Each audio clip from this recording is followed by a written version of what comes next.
Good evening, everyone. Welcome to the Greater Mattapan Neighborhood Council's first candidate forum for 2022. Tonight's forum is going to be a two-part. The first part, we'd like to welcome candidate for Secretary of State, Tanisha Sullivan. She is on the Democratic ticket. In order to get started, we wanted to just read through a couple of basic ground rules so everyone knows what we're starting from. Number one, there's no campaign literature of anything. If anybody has any files, please do not upload them into Zoom. Second, this is going to be a moderated forum. We ask that you have questions, that you put them in the chat. And where we have one of the screens, you'll see that there's a chat room moderator. She will go and read off the questions. We're doing that just in case to see if there are multiple questions or duplicate questions that people have, and also to check for time to make sure that they're answered in the most optimum way. Right now, what we're going to do is after that statement, the candidate's going to have up to 2 minutes to give an opening statement. And then we're going to ask you to speak to your accomplishments and reasons why you're going after this office. And then we're going to go right into the questions. For each question, we're asking that people take the answers. We're going to be up to 1 minute each, and then we're going to move on. We're not going to allow each person to ask more than one question in order that more people, get to ask their own questions individually. So with that, I would like to start. If candidate Tanisha Sullivan, if you would like to do your opening statement. Thank you so very much, Madam Chair. It's good to see friends here in the virtual space, including, of course, my sister, Mrs. Burns, my sister in soror, Mrs. Burns, here this evening. I am Tanisha Sullivan, candidate for Secretary of State. I am a daughter of Boston. I grew up in Brockton. My dad spent 40 years working in the Boston public schools, retiring in 2014 from a school leader at the John D. O'Brien. My mother is a small business owner. She started 3 businesses from our home in Brockton, including being the co-founder and publisher of the Black Pages of New England. I am a practicing attorney in my 20th year of practice. I had the opportunity to serve in the Boston Public Schools myself as its inaugural Chief Equity Officer, and I'm a civil rights leader, most recently serving as the president for the NAACP here in Boston. And it is in that role that I've had the opportunity to work with and in our communities to really help advance racial, economic, and social justice, helping to improve quality of life for residents across the city of Boston. I am running for Secretary of State because I believe that at this critical moment in our democracy, we need leadership in that office that is proactive, that is engaged in our communities, and is looking for opportunities every day to activate the power of that office to not only protect our democracy, but to advance it through the elections division, the information division, the corporations division.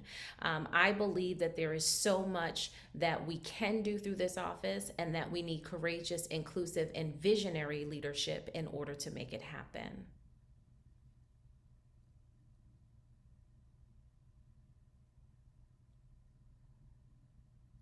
You're on mute. Thank you. With time to spare, we're going right into the first questions. Matthew Skelly, if you would ask the first question.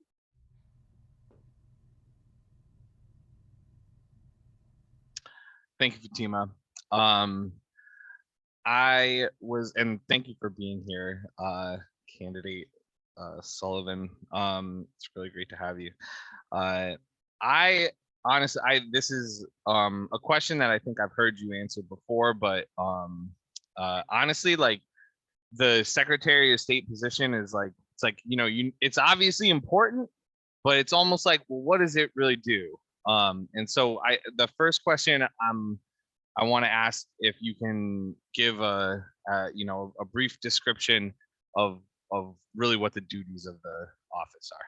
Absolutely. I believe this office is probably the most important office in our state government that very few people know much about. This is a statewide office, it's a constitutional office.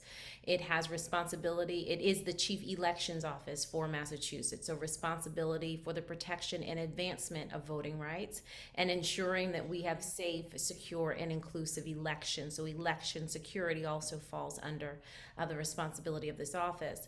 But in addition, it's the chief information office. This office is responsible for ensuring that public information actually is accessible to the public, so that we can certainly hold our government accountable, but so that we can also participate in governing.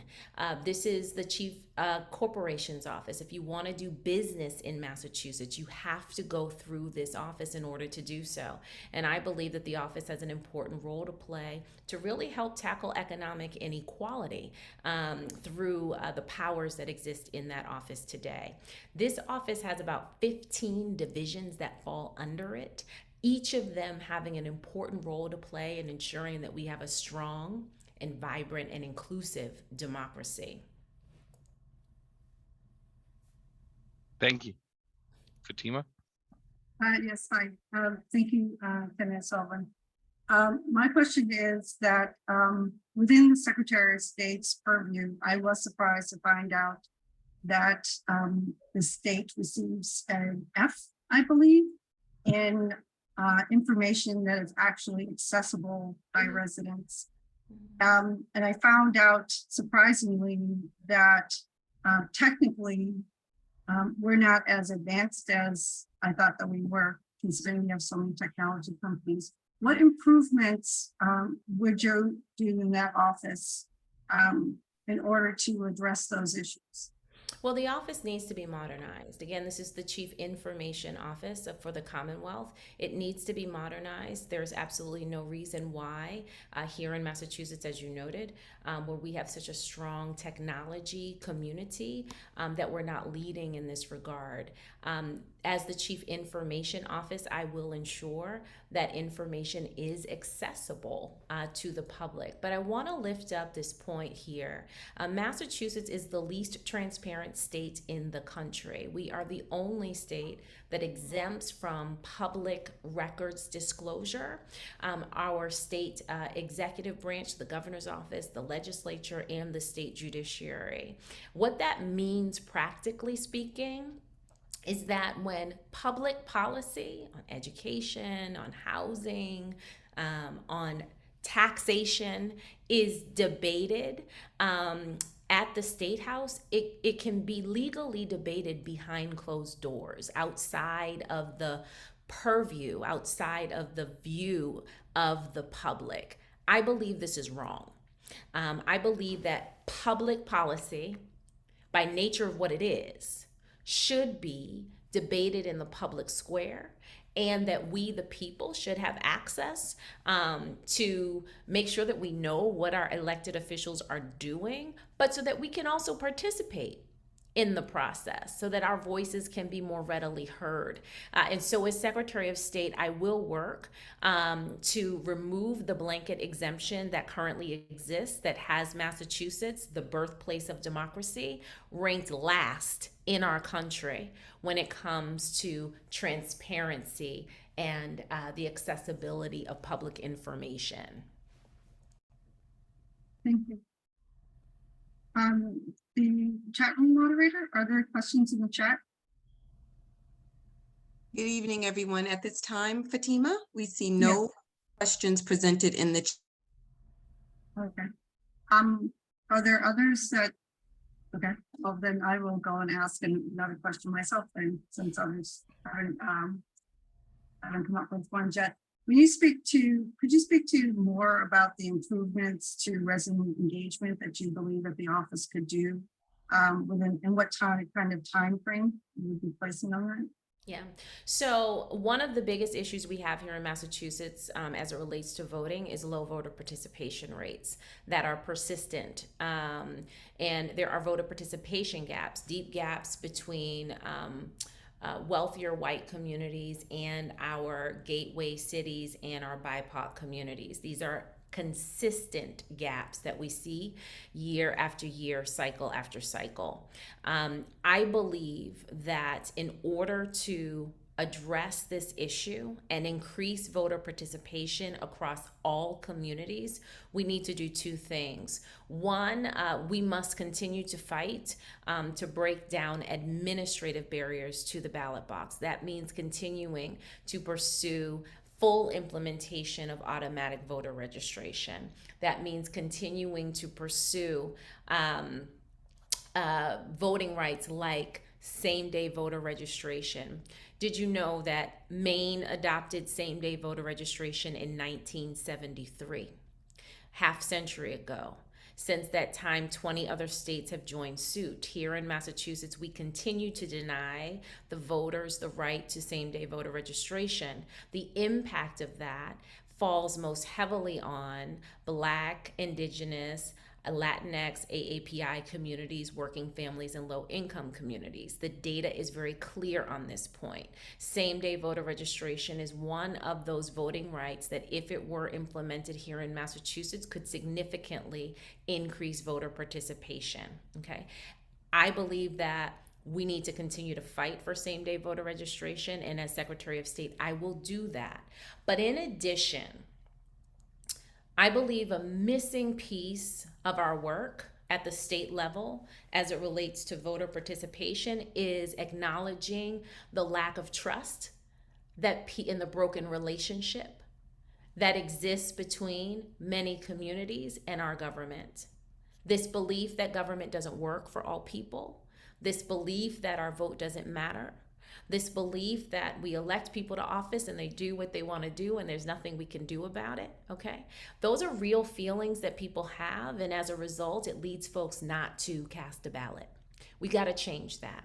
And I believe that the Office of the Secretary of State has an important leadership role to play in making that happen, in addressing that issue. And so as Secretary of State, I will prioritize moving this office from being one that says, let the people come to us, to being an office that really is a chief democracy office that is rooted in our communities. As Secretary of State, I will ensure that this office is present in our communities, that this office is working closely with the organizations that have the relationships with our fellow residents and neighbors, working with community-based organizations, neighborhood associations, local elected officials to really help build relationship and restore trust in our government that is so absolutely necessary to inspire, motivate, and encourage people to vote. Again, voter participation, low voter participation is a crisis here in Massachusetts. It is the responsibility of the Secretary of State, the Chief Voting Rights Officer, the Chief Elections Officer to do something about it. And as Secretary of State, I will not only continue to fight to break down administrative barriers to the ballot box to advance voting rights, but I will also prioritize working to restore trust between communities and our government so that we can, again, increase those voter participation rates. This is critically important. The other piece I'll add here is on the economic side. This is little known. If you know a little bit about the Secretary of State's office, you might not know this piece. Secretary of State's office is the entry point to business in Massachusetts. Today, the fees that companies pay to the Secretary of State's office are the same, whether you are Brothers Restaurant in Mattapan Square or you are the Cheesecake Factory. Same fees. I don't believe that's fair. It's certainly not equitable. And the fact of the matter is, our small businesses in communities like Mattapan are suffering significantly, and the Office of the Secretary of State can do something about it, starting with having a more equitable fee structure. And so as Secretary of State, I will prioritize bringing down the cost of doing business for especially our micro small businesses and working to ensure that through the Office of Secretary of State, our small business community, our micro small business communities have direct access to the resources they need in order to be successful. This has to be a priority because we know that economic inequality is very real and present here in Massachusetts. And we know that the small business community is a pathway out. And so we have to do, I believe that every office in our government should be doing all it can to provide supports to those businesses. And as Secretary of State, I will do so. This is a clear distinction and breakaway from the way that business has been done through that office historically. Historically, the Office of Secretary of State has been administrative, transactional, and ministerial by design.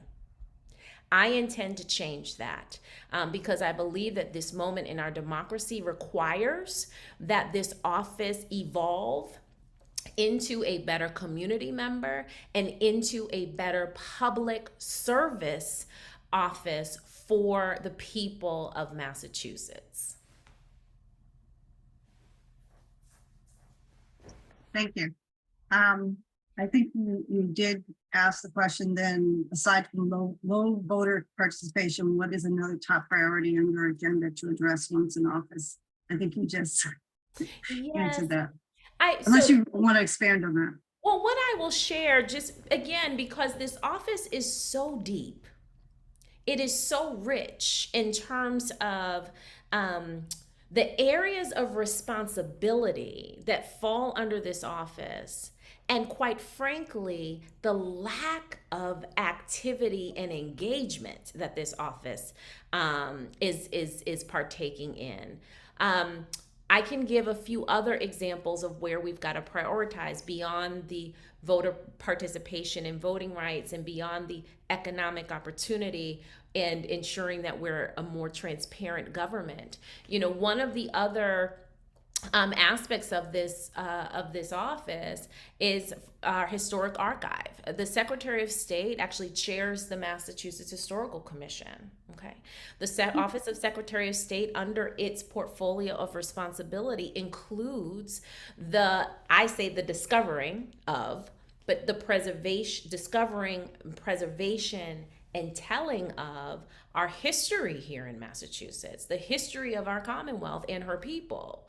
But in addition, this office has responsibility for the allocation of historic tax credits.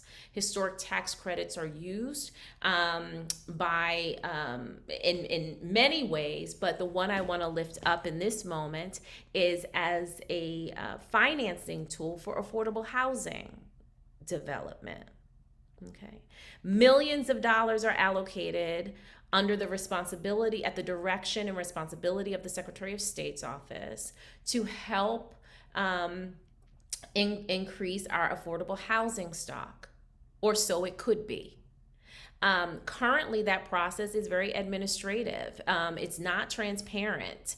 And at this juncture, it is not structured in a way to actually help us ensure that we're increasing our affordable housing stock. I want to change that because I know that housing is a crisis here in Massachusetts. And this office has within its power to actually help address that. And so as Secretary of State, I will advocate to change the review process for the allocation of historic tax credits to provide a priority review to those projects in an equitable way, ensuring that communities that need affordable housing most are not waiting years to have their applications reviewed, working to ensure that projects that are transit oriented are prioritized for a review, projects that commit to adaptable units, having adaptable units so that as folks are aging or in the event that someone becomes disabled after moving into a unit, that those units can be adaptable. So projects that have adaptable units, that those are prioritized for review. My point is, the Office of Secretary of State here in Massachusetts has for generations been a sleepy office. It has been an administrative office by design. I absolutely intend to transform transform that office because it must be transformed. We cannot have any office in our state government, certainly not a constitutional office, that is not working every day, actively looking for ways to be of better service to the residents of the Commonwealth of Massachusetts. So I'm deeply committed to looking across all 16 areas of this office to find ways to help the people of Massachusetts. Thank you. That very descriptive. I don't think many realize the depth of the responsibilities of their office. Definitely not the direct action that can be held in such a realm as affordable housing. Matthew, I believe you had a question, and I believe the chat room moderator, is there a question? Yes, there is a question, Fatima. Assuming we have a little more time for Yes. candidate Sullivan, the question that has been presented reads, what do you plan to do to educate the community? Wonderful. So two things. One, I believe that we do need to cultivate a culture of civic participation here in Massachusetts. It truly is my hope that we get to the point in Massachusetts where, you know, everyone can speak to at least one way that they are involved in their local community, volunteering their time and their talent in some way. It is my hope that we get to the point in Massachusetts where, you know, when it comes to election season, the question isn't, you know, are you gonna vote? The question is, when did you vote, or how did you vote? That this just becomes a part of what we do. And in order to help facilitate that, I believe we have to make deeper investments in civics education in our schools. You know, when I was growing up, I had civics, and what I wasn't learning in the classroom, I was learning on Saturday mornings through Schoolhouse Rock. We have many young people today who, because of budget cuts in public education, have not been afforded the opportunity through our public education system to learn about civics, to learn about our democracy, to learn about our government and the role that they can play in it. And so as Secretary of State, I will champion the allocation of funding for our public schools to ensure that our educators have access to the resources they need to offer civics education to our young people. I believe this should be K0 to 12. You know, I believe that in kindergarten we can start learning about democracy. What flavor of ice cream do you like? Vanilla, chocolate, butter, pecan, or strawberry? Let's vote. These are the things that we need to do.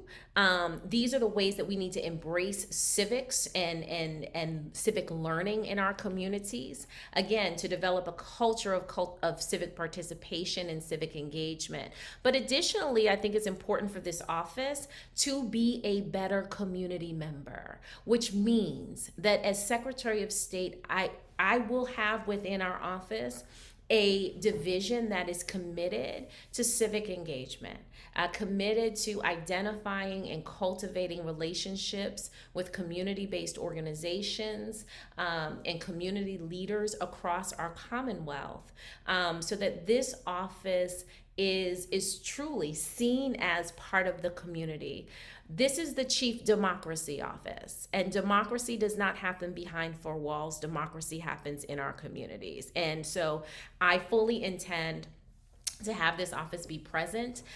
We will, through this office, issue micro grants into communities to ensure that civic and community-based initiatives have access to the funding they need in order to serve their communities. But in addition, I look forward to standing up a civics corps across Massachusetts, an intergenerational civics corps that is really designed to help ensure, again, at the community level, that we're learning together about our communities, that we're learning together about the ways that we can strengthen our communities and empower people.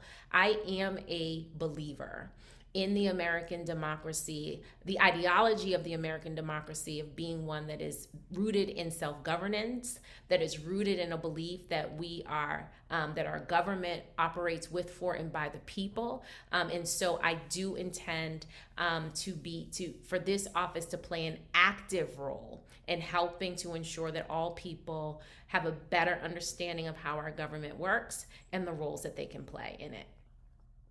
Perfect. Thank you so much for your response. We've been presented with another question in the chat. That question is, does the Secretary of State office have the authority to require all public schools to teach civics education? No, it does not have the authority to make that requirement. That would require legislative action, directing legislative action, and also would require the engagement of the Department of Elementary and Secondary Education. That said, the Secretary of State's office is a constitutional office. It is a constitutional office with great authority, with the ability to really use its platform to influence legislation and to influence the allocation of resources. Additionally, a little known fact about the office is the Secretary of State's office can file legislation in partnership with our legislature. And I intend to use that authority to help, again, ensure that, for example, that our public schools have the resources they need to actually offer quality civics education to our young people. Thank you so much for your response. We appreciate it.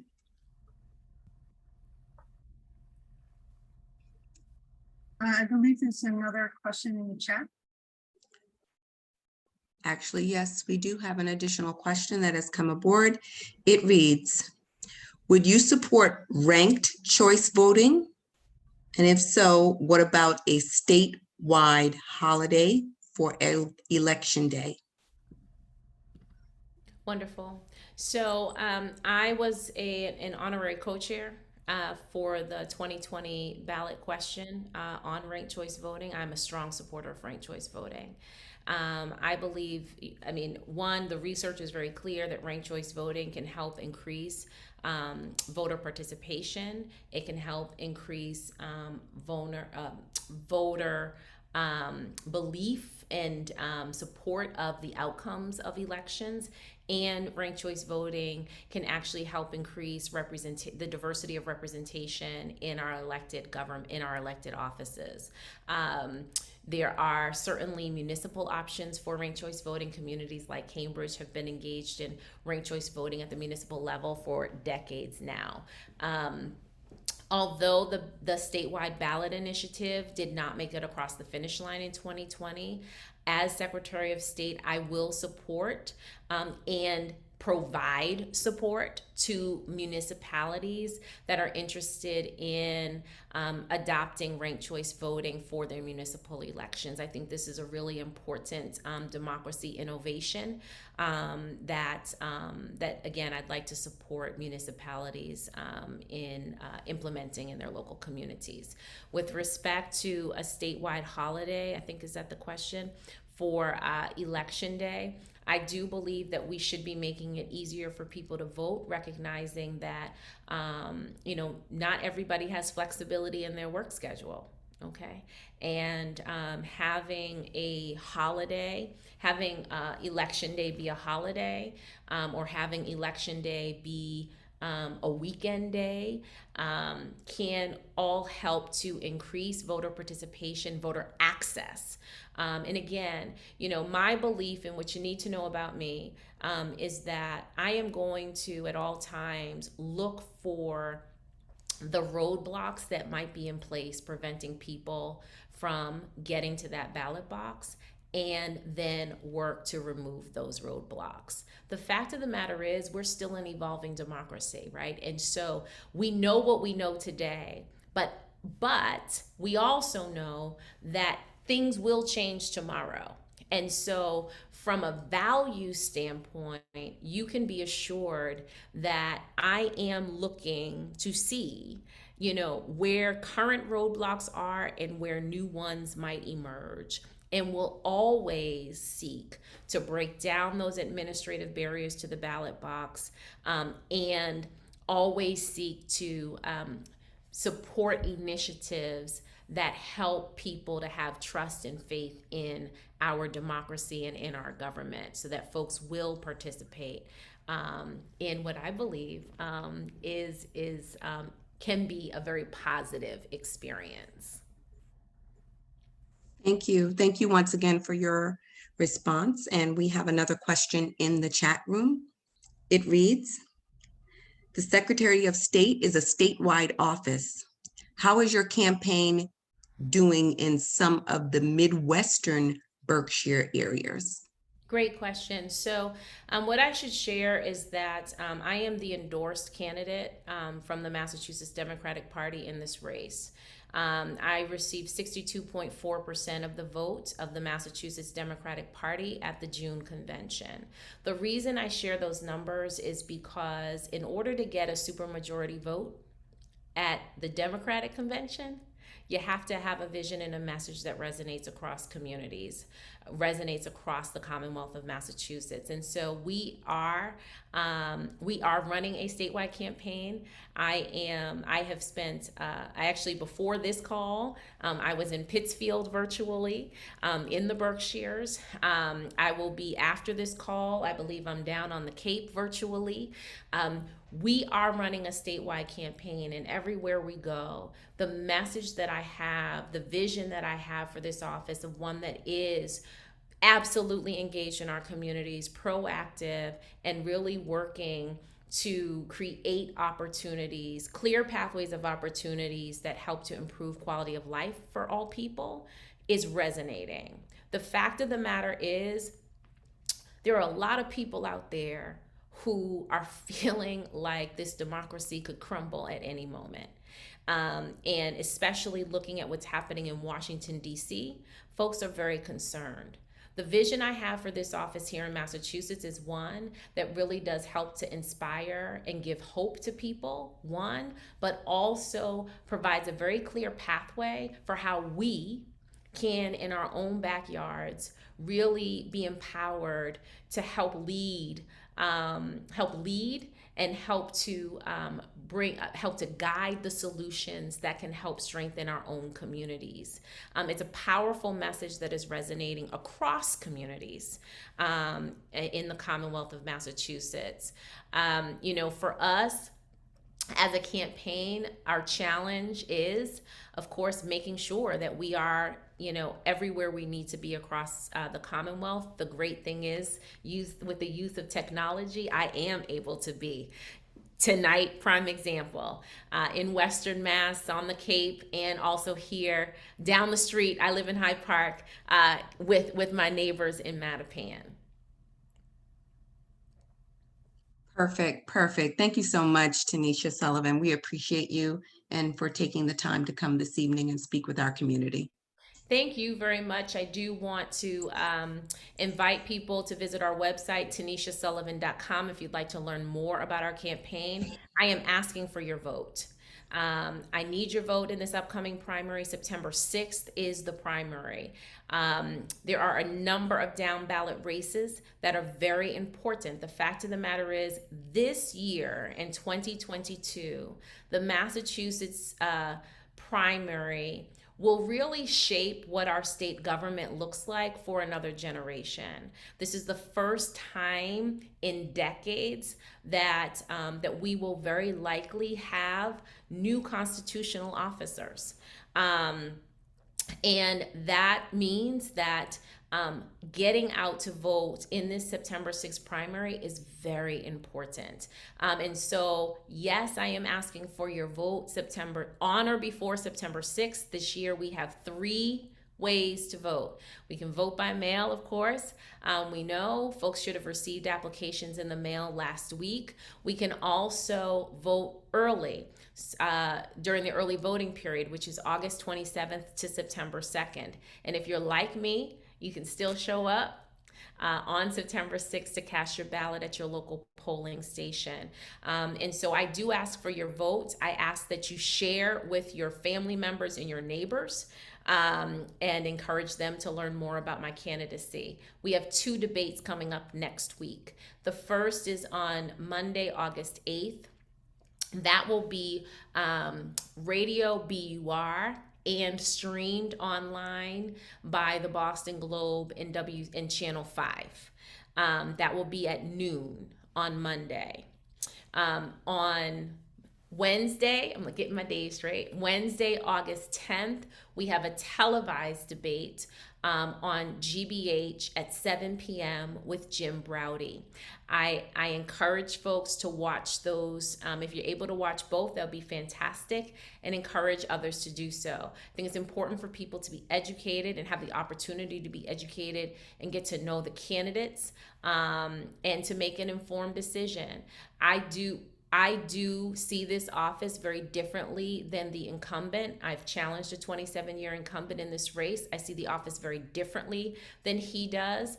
And I look forward to sharing my vision for this office and why I believe it is so important for us to make this change now, with folks across the Commonwealth, through these debates that will be on air. So TanishaSullivan.com. Again, thank you so very much for your time tonight, and thank you for your service.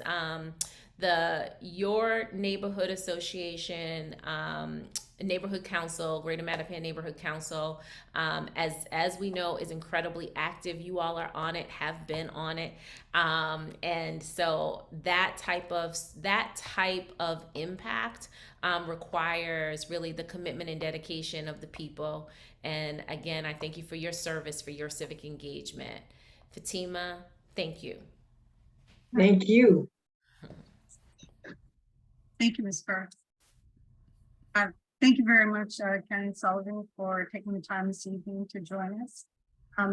We're going to have, as I said at the top of the hour, this forum is being recorded and will be available on the general GMNC website for people to review at a later time. You have about, I believe, 7 minutes to get to your next engagement, I believe. So I don't want to make you late for that. Thank you again. Thank you so very much. Have a good evening, everyone. Thank you. Bye-bye. Okay. We're going to get ready for the district attorneys. Let me check to see.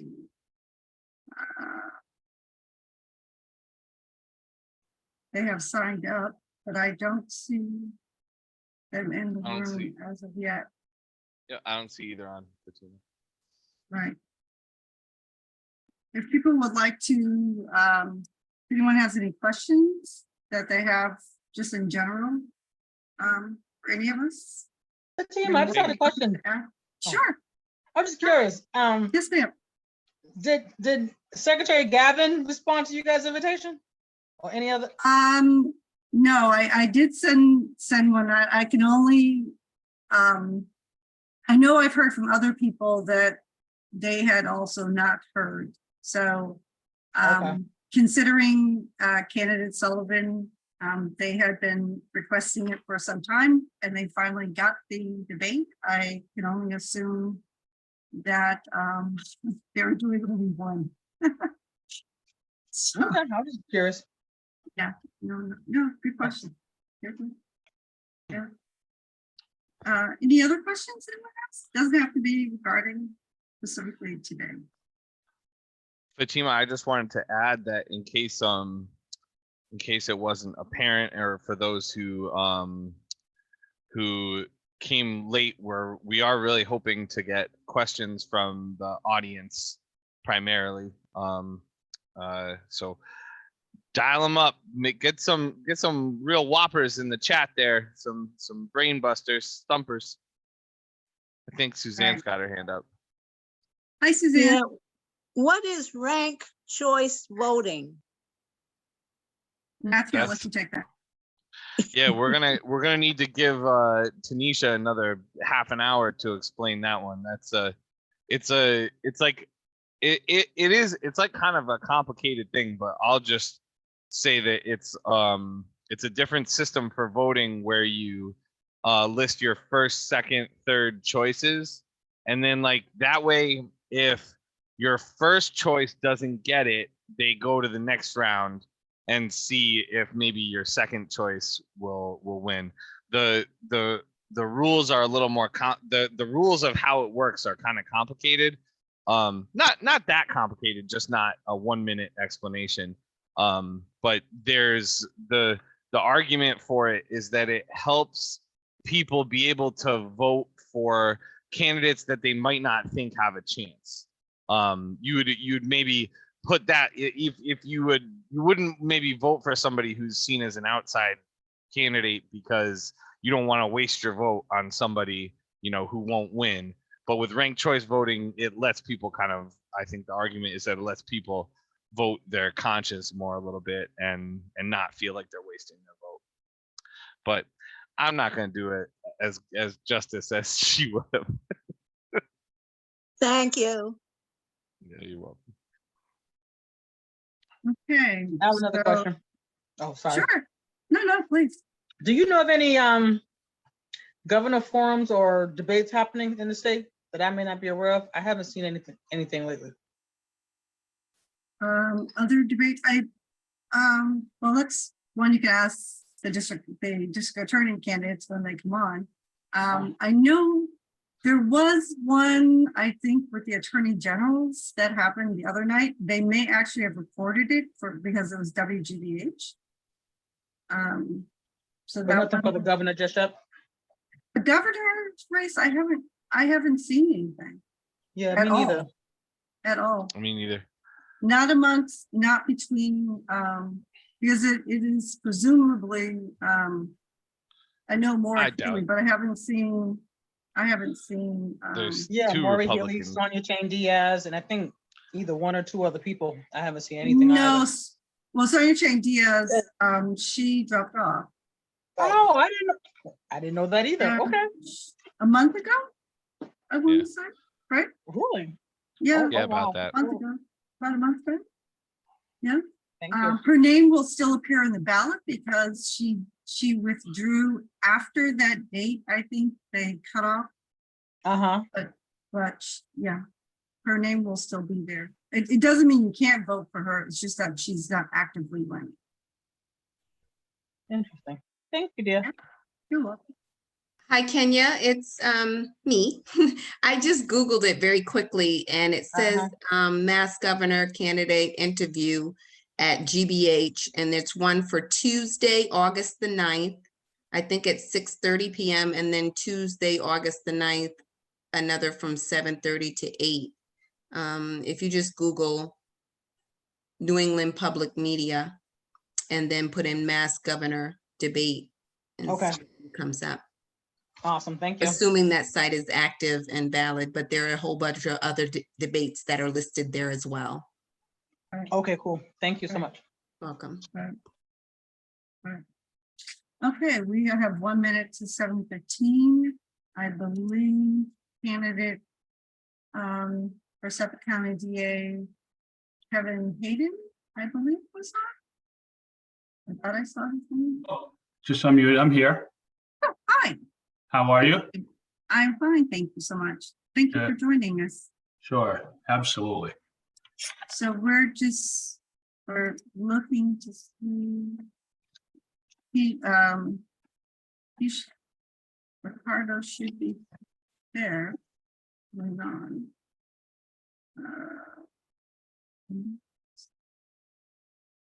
Oh, he is here.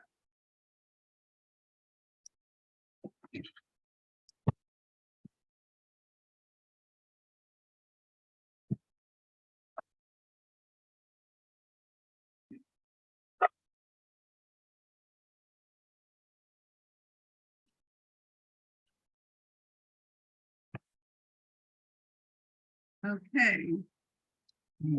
Should we We read the ground rules again? Right. Yeah, Matthew, if you'd like to read them, sir. Oh, And exciting. there. Put me on the spot. Gotta make sure I got the right one here. Are those the same? Okay. All right. I think Fatima, I'm not sure if I have the. I think I There are just. two. I can read them. Oh, you got two. All right, I got it. Okay. Yeah. So, I think I won't go through all these ones that are a little superfluous here at this point. Time limits are as follows: opening statement by GMNC chair, 1 minute. Opening statements by each candidate up to 2 minutes each. And we will flip a coin to decide who goes first after the chair's opening. Then we will start with questions. We are hoping to take the majority of we'll start with a couple moderator questions from Fatima and myself, and then we're hoping to take the majority of the questions from the chat.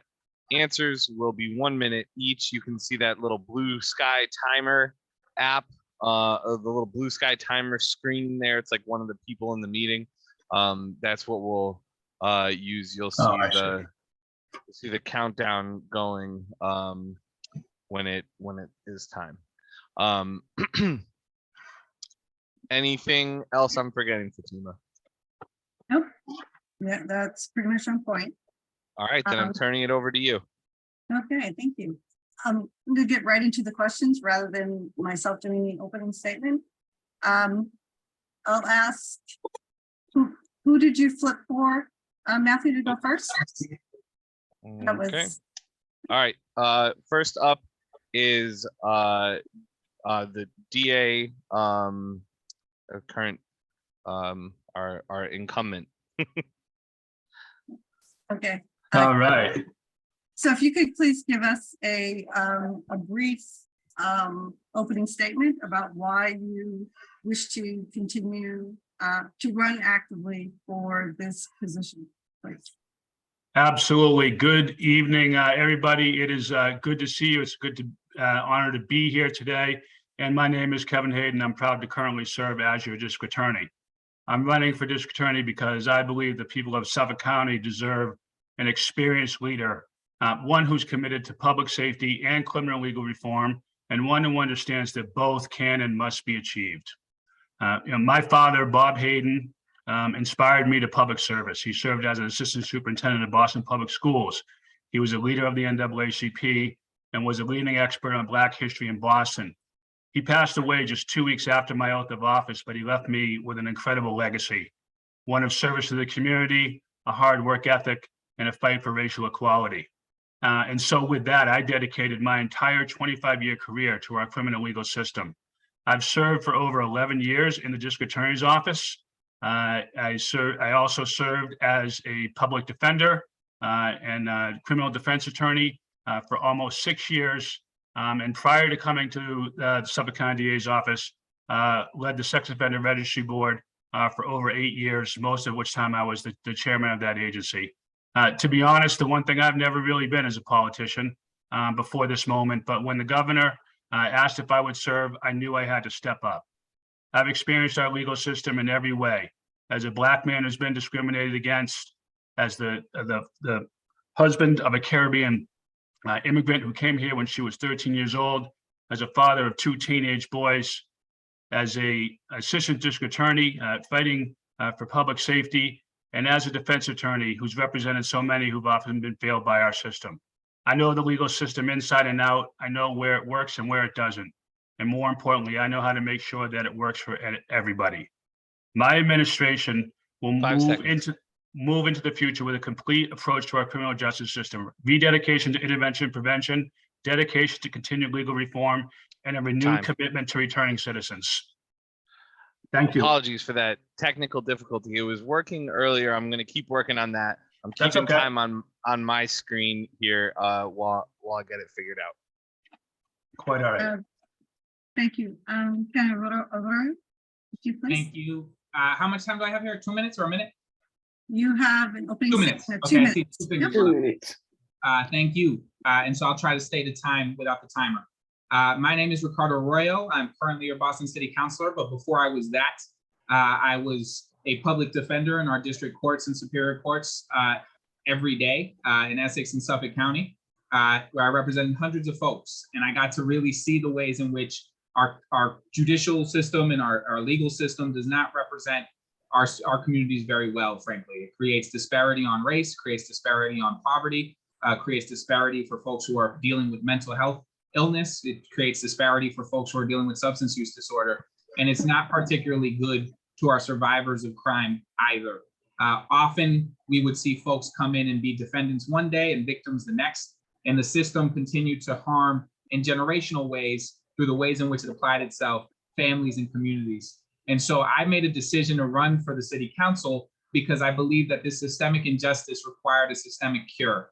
And so while I was on the council, I led on racial and public health crisis. I led on the creation of the Office of Police Accountability and Transparency. I led on the surveillance recognition, facial recognition ban because it had racial implications for people of color with misidentifications. And during that time, we had Rachel Rollins as our district attorney, who was frankly leading us forward in the last 3 years in ways that we had not been led forward in decades on criminal justice reform, especially as it applied to our communities. One of the ways in which she did that was through policy, because systemic injustices require systemic cures. When Kevin Hayden was appointed, it was clear to me when he suspended the list of 15 in the stances that he has since taken about mandatory minimums, about qualified immunity, that the direction in which we are headed really is stark. We're either going to move forward with progressive reforms that address the things that have caused and created mass incarceration and lots of disparity, or we're going to continue 30 forward seconds. reforming these sort of policies and these systems to work for our communities in a way that create true justice. And so I look forward to answering questions over the course of the evening that address these things in very specific, solid ways. And so I'm honored to be running. I hope eventually to earn your vote, and I'll end it there, hopefully on time. Time, 10 seconds. Perfect. Okay, thank you. Matthew, do you want to ask the first question? Sure. I'm not being super familiar with you know, the industry in which you guys work. I think my question might come across as being kind of simple, so I'm going to ask add a why to the end of it, and this one will go to candidate Arroyo first. Do you think there should be more people in jail in Suffolk County or less, and why? No, and here's why. All of the data and evidence that we have shows that mass incarceration and incarceration as a whole is often incredibly harmful generationally. So it doesn't just harm the individual who is going behind bars, it harms communities, it harms families. Are there cases where people should be incarcerated? Absolutely. And in those cases, we'll continue to see prosecution that leads to incarceration. Violent crime comes to mind, sexual assault comes to mind.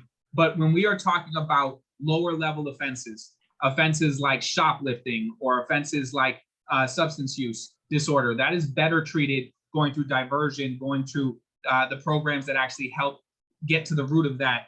And what we know is that when you focus on incarceration, it is often our communities that face the brunt of it. And those that incarceration actually raises a whole bunch of statistics for recidivism and sort of moving on the wrong way, whereas doing diversion can lead to better outcomes. And so I only had a minute there for that, but hopefully that. Thank you. Thank you very much. Same question to get. Got So- some movement on the timer. Okay, Sorry. absolutely positively. We always want less people incarcerated in our system. There's never a winner when someone has to go to jail. And so we always want to diminish that. And thankfully, over the last couple of years, we have seen a reduction of that, both in our House of Corrections and the Department of Correction. But that doesn't mean that we don't continue to strive to do even better, particularly for low-level offenses. Violent crime and more serious crimes, obviously, sometimes there are penalties that need to be served. But when we look at low-level offenses, and we look at the systems and the dysfunctionalism and the situations that drive those, we need to treat with services, whether it's mental health services, whether it's substance abuse services, real alternatives to prosecution, to keep people from being incarcerated and keep them from out of our system and get them the real services they need. That is vitally important. We must always 10 remember the seconds. importance. Oh, I'm sorry. I thought you said time of 10 seconds. I'm done. Thank you. Yeah.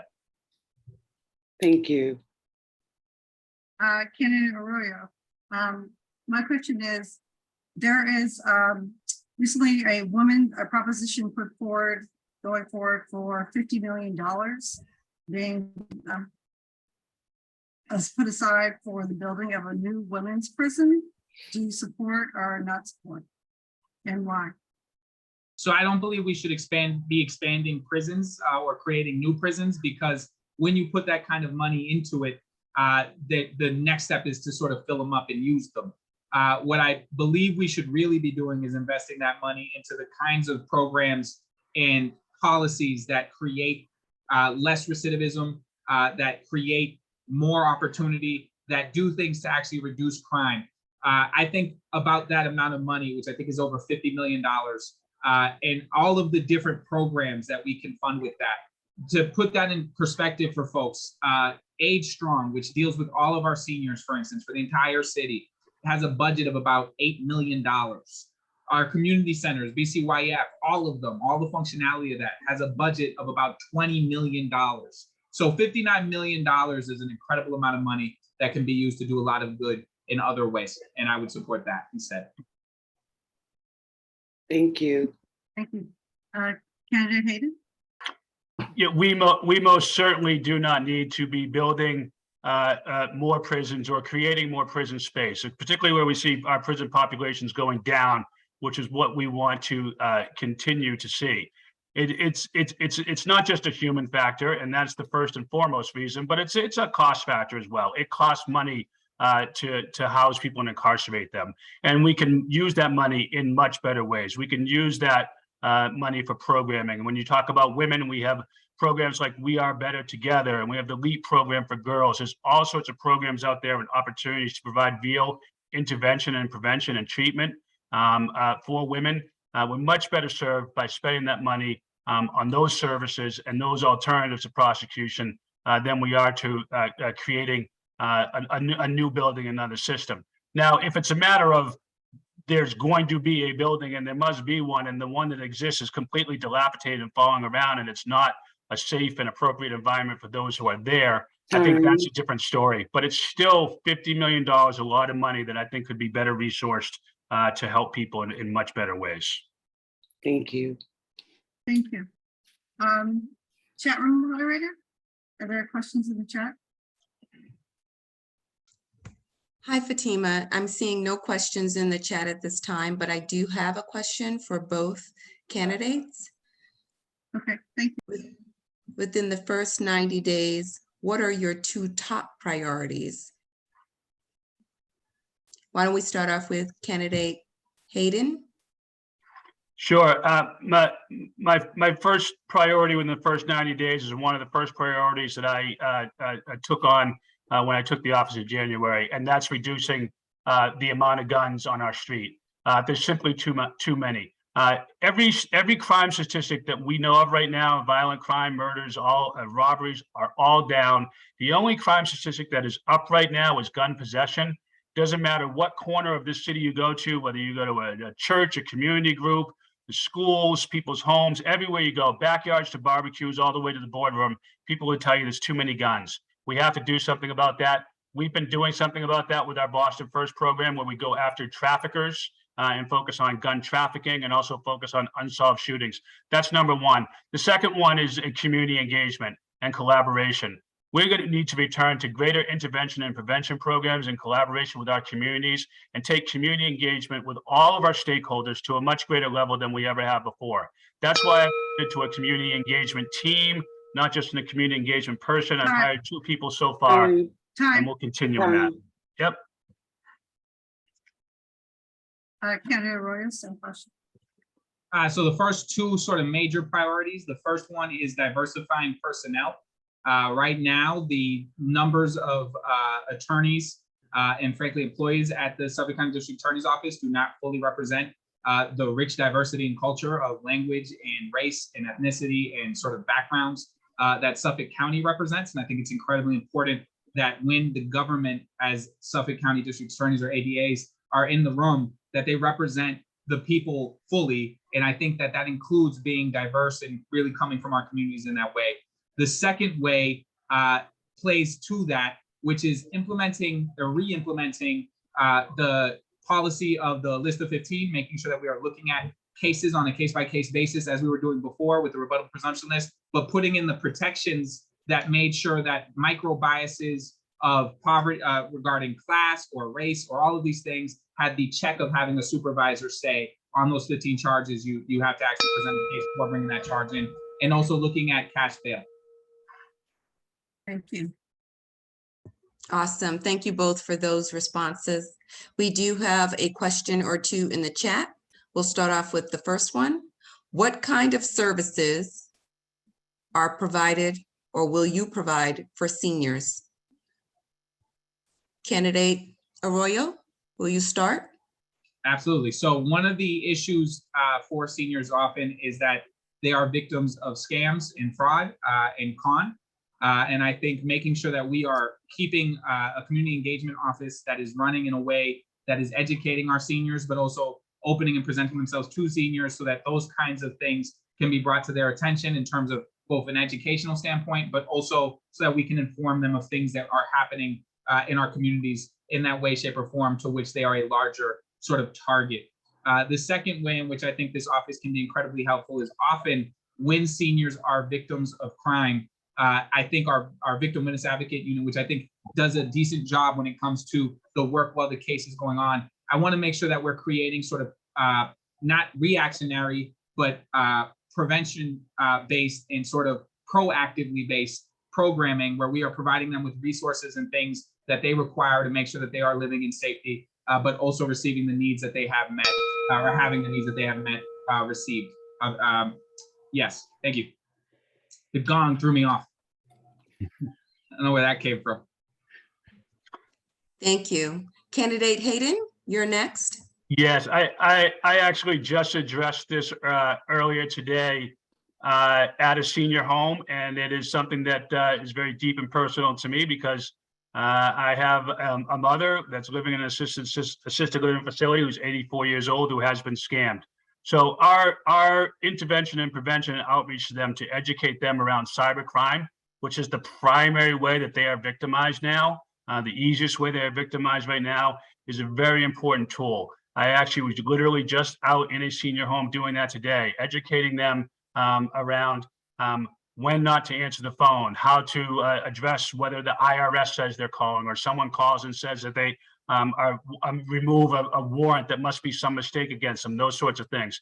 That's where their victimization really falls right now. And the other thing is just being with them and intervening with them in a way in community engagement where we are listening to them. One of the important things that I've heard recently on my campaign tour. Thank you. Next question, moderator. I believe there's another one. Yes, there is another question pending, and that question is, we're not sure. Sorry, the screen is moving. But is the police gang database still an issue? And if so, what is your stand on that? I'll repeat the question. Is the police gang database still an issue? If so, what is your stand on that? Why don't we start off with candidate Hayden? Yes, the gang database continues to be an issue that needs to be addressed. I believe that needs to be addressed through reform. I believe as long as there are gangs that can impact public safety, that's important intelligence that we need. We've gone through some reform, removed over 1,000 names from that database over the last year or so. We can do better. It needs to be very particularized and narrowly tailored to make sure that is capturing the appropriate people. There are other mechanisms of reform that I think would be appropriate, including a notice and opportunity to be heard, an appeals process, and possibly even a civilian overview and review board for that database. Those are not easily answered questions, but I think they're ones that can be solved. And I think that we need to continue to look forward for the safety of people and for the welfare of some of the people that are on that list who get services from it, as well as service organizations that use it. Thank you for that response. We'll turn it over to candidate Arroyo. So I oppose the continuation of the gang database because it has often been used as a way to criminalize our children, Black and brown children in Black and brown communities simply by guilt by association. For folks who don't understand the gang database, it has a nice name, the gang database. That sounds very necessary. What it is a classification tool. It's not a crime fighting tool in practice. I've had the Boston Police Department in front of me as a city councilor where I've asked them if they can tie this to the solving of any crimes, and their answer has always been no. The reality is that it's an unreliable database that relies on sort of racial stereotyping, and about 95% of people on that database are Black and brown. That's what we have on that. And many of them are on there incorrectly. Most recently in Vega v. Commonwealth, which is a case that went all the way to the Supreme Judicial Court, the Supreme Judicial Court held that the gang database was unreliable, which follows the same ruling that was made by our federal appellate court. So legally, the gang database is not a very strong piece of evidence in any way, shape, or form. It actually is harmful. It's more to answer than in a minute, but I hope that gives folks an idea. Yes, thank you so much for keeping with the time. And I think we received your answer. We do have an additional question in the chat. If anyone has questions, please place them in the chat. With the programs existing to reduce crime over the years that have not succeeded, what would you do to make changes for better results? If you feel like your response to this question is an overlapping response, go ahead and elaborate, but keep in mind of the blue sky timer. Thank you. We'll start with candidate Arroyo. Thank you. So one of the major issues with this really is just funding. We don't fund these programs nearly the way they should be. And frankly, we often make the mistake of not allowing subject matter experts in terms of the nonprofits or the folks who are actually working with the affected individuals get the resources or the control that they should have. So one of the ways in which I would work on this is both by advocating with both our municipal government, our federal government, and our state government for proper funding, but using the money that is at our disposal as district attorneys to fund these projects through grants. This is something that has been done in the past. I know that Rachel Rollins made it $100,000 used to go to nonprofits. Under Dan Conley, under Rachel, it went up to $200,000. And this is a constantly growing number that I think we should continue to do. But really, it's about funding these programs and making sure that we are putting folks in a position to succeed, not interfering with best practices, not trying to create new nonprofits that do something that another nonprofit does better. Thank you, candidate Arroyo. Candidate Hayden, same question for you. Yes, I don't think it's so much a question of what have we done that hasn't worked, but more of a question of what have we done right that we can return to and do better. And there are two particular areas that dovetail with continued legal reform and with our alternatives to prosecution. One is intervention and prevention strategies. That's something that Boston has done very well historically, been recognized nationally for doing that. We know how to do that. We've just gotten away from it a little bit. So intervention and prevention strategies go a long way towards addressing our criminal legal system and preventing all crime, lower level crime, violent level crime, the whole 9 yards. The other, and we've done that well, we can return to that. And another thing is returning to doing a better job with our returning citizens. It's something that our society and our communities are ready for. It's the greatest form of restorative justice that we can engage in. We've done a good job before. We know how to do it. We can do it again. And it's an important part of our entire criminal legal system is addressing those incarcerated offenders that are returning to our community. Thank you so much, Candidate Hayden. We do have an additional question posed in our chat room. That question is, please explain qualified immunity and if you believe it should be changed. We'll start off with Candidate Hayden. Sure. I do not believe that that qualified community should be changed. That does not mean that I do not believe that we should hold police or anyone else for that matter accountable for crimes that they commit, even criminally negligent crimes. There's nothing about qualified immunity that will prevent my office from doing that. In fact, in Massachusetts, if you commit a civil rights violation against a person, that removes your qualified immunity status. Qualified immunity is judicially created, and it's designed to address objectively reasonable actions by those who are public servants in every way, whether they're a city council or a police officer, to protect them from good faith actions that result in unfortunate results. So it's civil in nature. I believe that it needs to continue to exist, and nothing about it would ever prevent me or my office from zealously pursuing law enforcement officers or even people within our own office who commit crimes. That response was right on time. Thank you for keeping with our blue sky timer. Same question for you, Candidate Arroyo.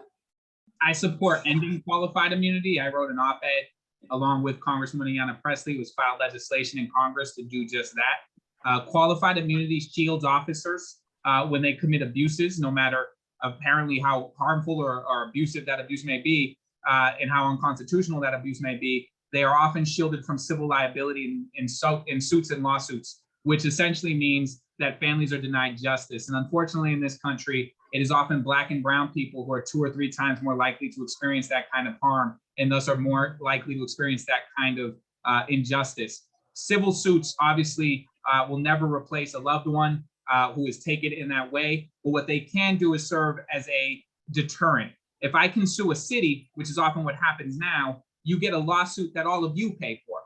If you are an officer who is committing civil abuses, that's not really a deterrent because it doesn't come from their own pocket. Removing qualified immunity makes it so that in those instances, we can sue them personally and also hold them accountable in that way. I see a quick thing there. I would just say on immunity for prosecutors, I agree that we should not have qualified immunity for misconduct.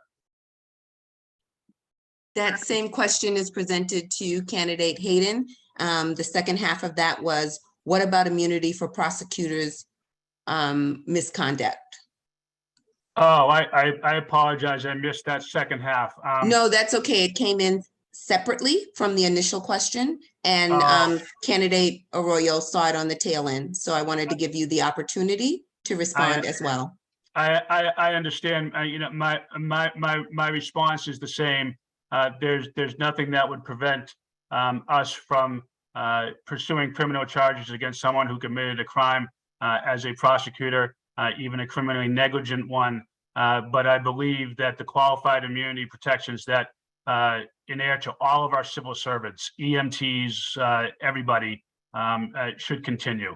Imagine an EMT trying to save someone's life and they do everything the best they can and it doesn't work out, and then they're getting sued for doing the best they can to try to save someone's life. I don't think civil qualified immunity removal is the right thing for us to do.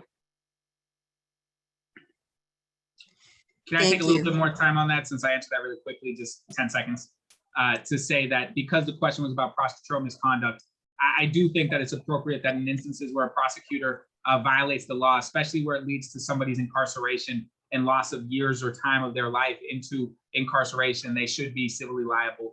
I agree with removing qualified immunity for prosecutorial misconduct. Thank you. Thank you both so much for your response. It seems that this is a hot topic in our chat room this evening, and we're continuing on that note, given the statements that you've both provided this evening.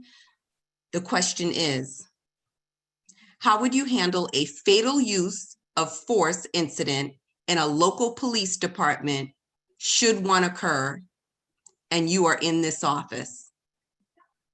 Why don't we start off with candidate Arroyo? Thank you, and I'll try to answer this in a minute. One of the practices that we've used that I would continue is the sharing of all video of the incident with community leaders so that folks are informed within that first week of sort of what the particulars are here and sort of brought into that process. As a counselor, I've sat in on some of those, and I think it's an important part of the process and transparency. The second part of this is I would have a part of my office, specifically assistant district attorneys whose only job assigned to special prosecutions for police misconduct and conduct like this. And so that we can continue to have sort of a transparent, independent process for prosecuting officers. One of the things that I would like to add, frankly, is a police accountability and transparency sort of role there, where we've had 9 exonerations in the last 3 years under Rachel Rollins. Almost all of them had legal misconduct and police misconduct, and yet nobody has been held accountable. We would also look backwards on cases like that and ensure that where charges are appropriate, charges are being brought.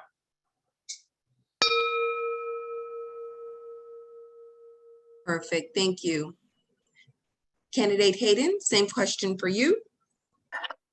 So I've been placed in the unfortunate and difficult circumstance of responding to incidents like this over the course of my career. Any loss of life is always tragic. Everyone gets treated the same way as a death investigation to determine whether or not criminal charges lie. We look at every single one of those cases on a case-by-case basis. We assign only our top-level prosecutors, our homicide prosecutors, to handle those investigations, and those are overseen by a command staff, including myself. There's other 2 important parts. One is a community engagement and disclosure transparency meeting that we hold usually within 48 hours of such an incident to show people be transparent about where things are. And then at the end, a full disclosure of not only the findings, but the entire file in the case, every single last piece of the file turned over to the public so that they have the ability to see what happens. Thank you. Thank you so much for that response and keeping in with the time. You guys are not getting off easy this evening. This is certainly a hot topic. And so I'll attempt to read this one. And again, maybe we have time to give the candidates 2 minutes each for a response on this one, Fatima? Yes, please. Thank you so much. The question reads, under a system called civil asset forfeiture, police and prosecutors can confiscate and keep money and property they suspect is part of a drug crime. In Massachusetts, they can hold that money indefinitely, even when the criminal charges have been dismissed. What mechanisms would you change, if any, to return those assets? Let's start off with candidate Hayden. So I'm not sure I understand the question entirely, but in essence, I believe we should only be seizing asset forfeiture money from criminal conduct at the conclusion of a case if a guilty finding has been determined and entered, either by way of plea or by way of trial.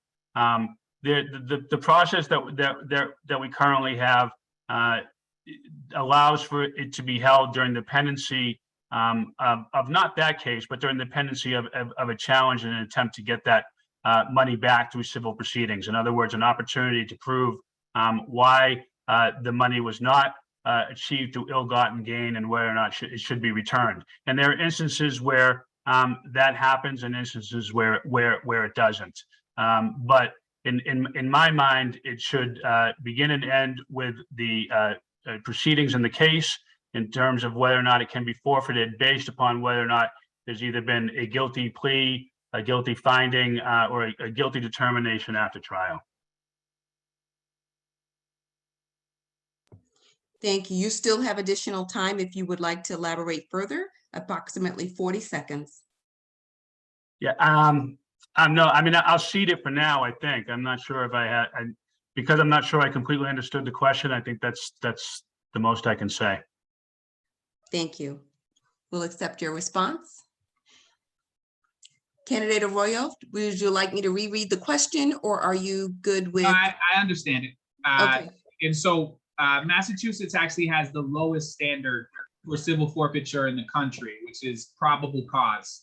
We are the only state out of 50 states that has that as the standard. And so one of the things that I would support is lifting that standard or raising that standard to at least preponderance of the evidence, which is sort of that middle tier.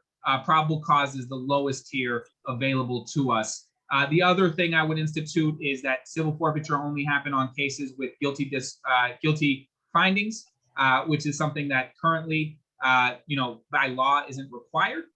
The other thing that I have an issue with this is that in Massachusetts, about 1 in 4, they did a study at WBUR, did a study on sort of records going back to 2018. And what they found is in 1 in 4 cases, about 25% of the time, no drug charges were even filed and no guilty finding was found in these civil forfeiture cases. The other thing is when people think about civil forfeitures, they tend to think that these are people with a lot of money or sort of flashy properties or things of that nature. But the vast majority of civil forfeitures are happening for low dollar amounts, which actually means that we're harming sort of the poorest in our communities. The other aspect of this that I think is incredibly important is ensuring that people who are going through civil forfeiture proceedings have counsel or the right to counsel so that they can legally go through that proceeding with the knowledge and the representation that they deserve. And so if I were the district attorney, you have 2 commitments from me. The first is that civil forfeitures would only happen in cases where we have guilty findings. The second is that that money that we are taking from civil forfeiture is only going into job expansion, creating trainings for jobs, creating sort of rehabilitation beds or mental health beds, or going to nonprofits that deal specifically with the clientele that come into contact with our courts on a day-to-day basis to reduce crime and increase public safety. And so those are the commitments I would make, and I would support the bills currently at the House and legislature.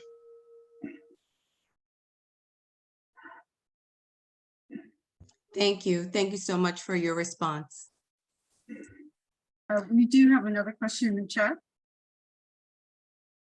Yes, our next question in the chat reads, what do you think was the biggest mistake your predecessor,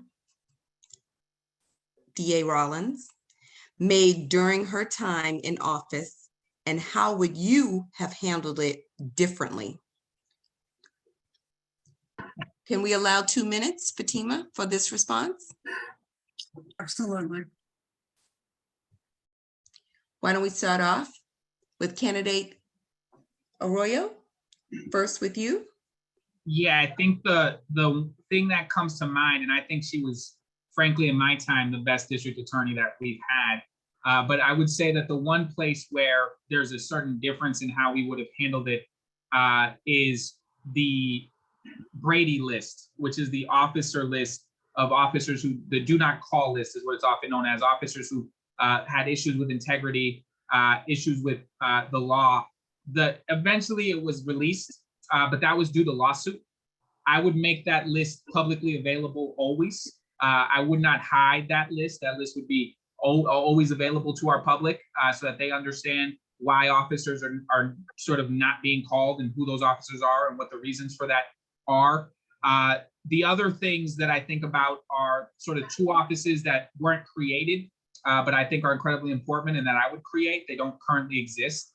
One of those is on mental health and making sure that assistant district attorneys understand mental health and the ways it manifests itself and the ways in which it comes into contact with our courts and sort of the legal bases for decisions that get made, as well as ways in which we can provide resources for folks who have mental health.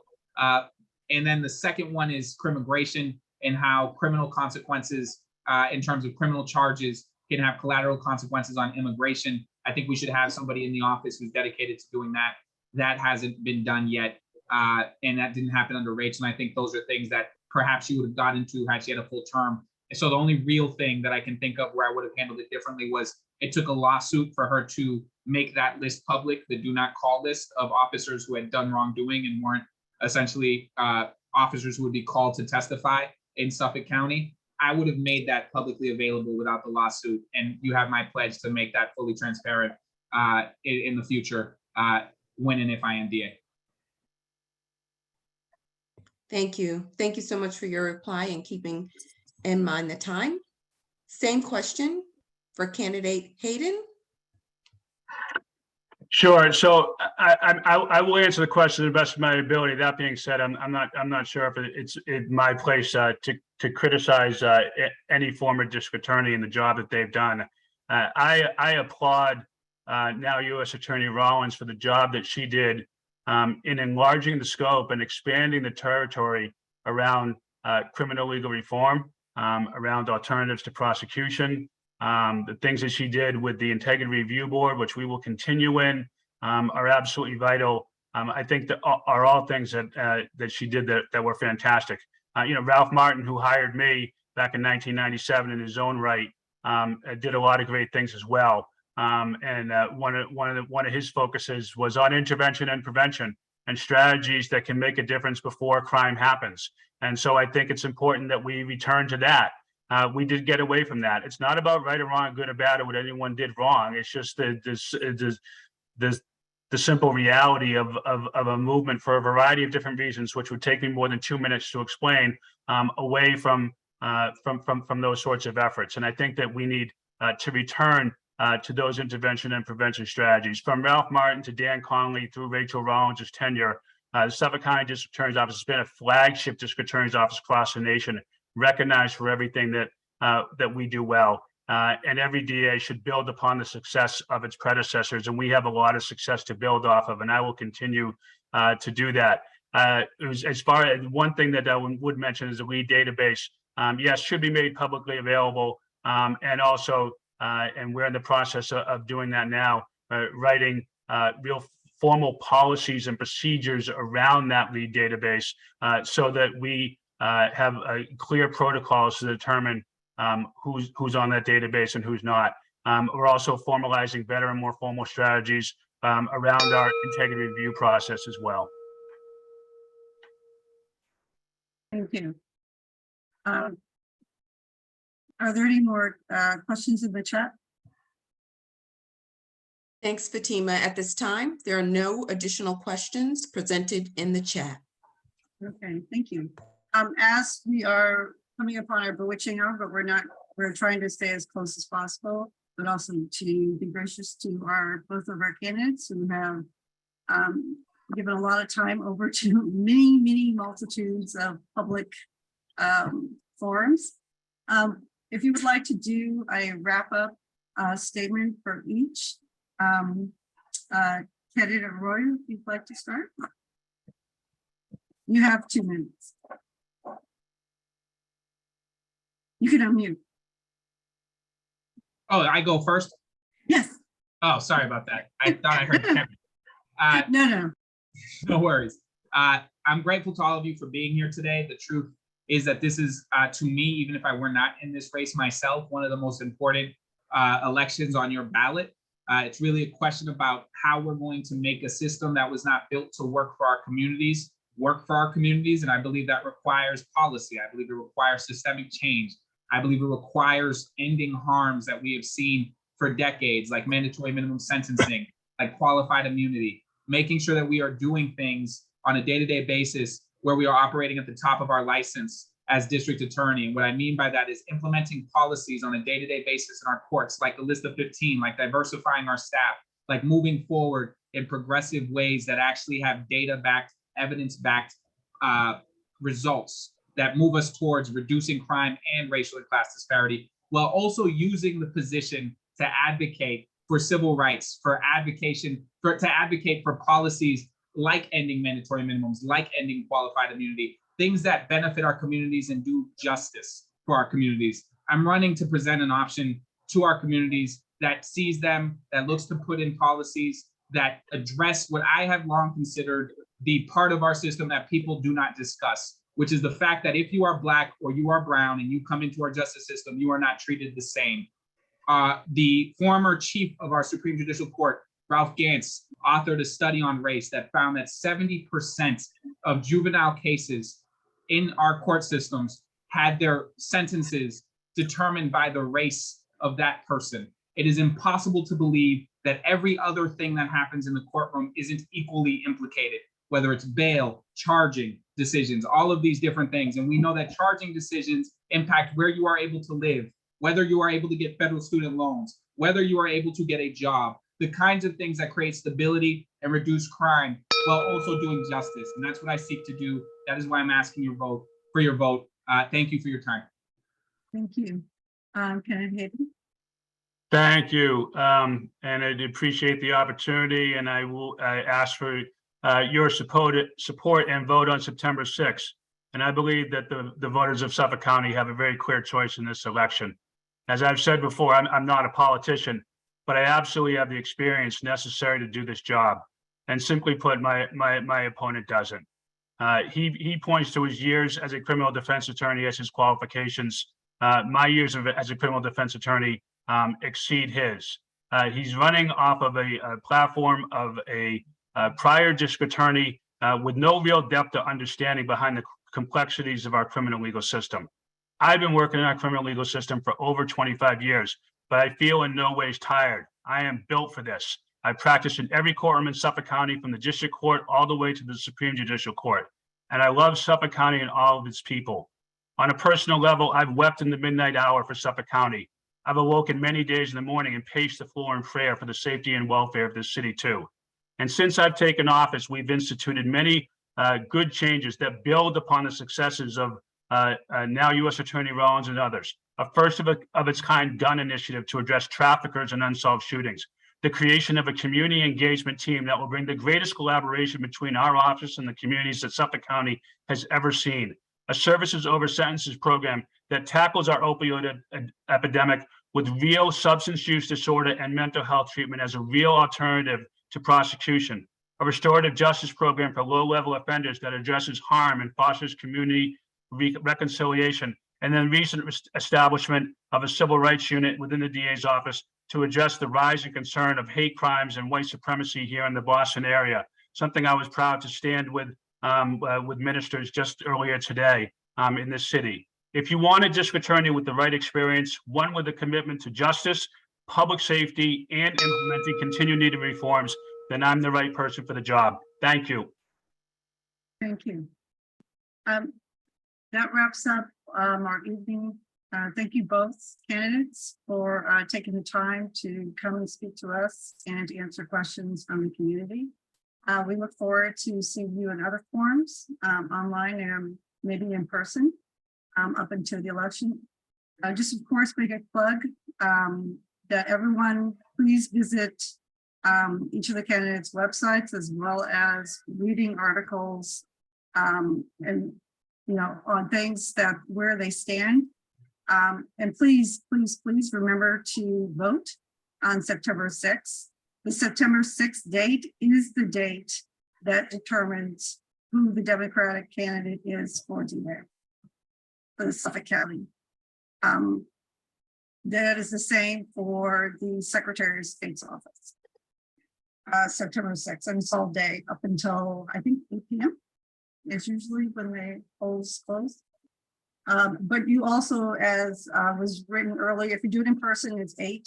If you do it, you can do early voting beginning on August 27th, I believe, up until September 2nd. I think you can do the cards, which I believe were sent out to people. So if without any further questions, I guess that's going to be a wrap. People are welcome to stay on if they have other questions for myself or Matthew. Thank you again, everyone. Before everyone departs, just quickly, I wanted to ask everyone if they can make a commitment to bring 2 or 3 parties with you to the voting. So that day on September the 6th. Some people just haven't had chance to attend the forums that you have or had the exposure that you've had, but encourage someone else to vote by sharing this message with them or bringing them with you to polls. Thank you. Right. Thank you for bringing that to lifting that up. We also will be posting this recording on our website, so people can go and check it out if they did not have time to attend this evening. Thank you both again for your time and patience with our blue sky timer. We hopefully you were not too jolted by the gong. Maybe there's another sound that we can use that is a little less jolting. Not a problem. Thank you both for being here. Looking forward to working with you. Thank you. Thank Take you. care. Have a good night. Thank Good you. night. Good night, everyone. Thank you both. Good night.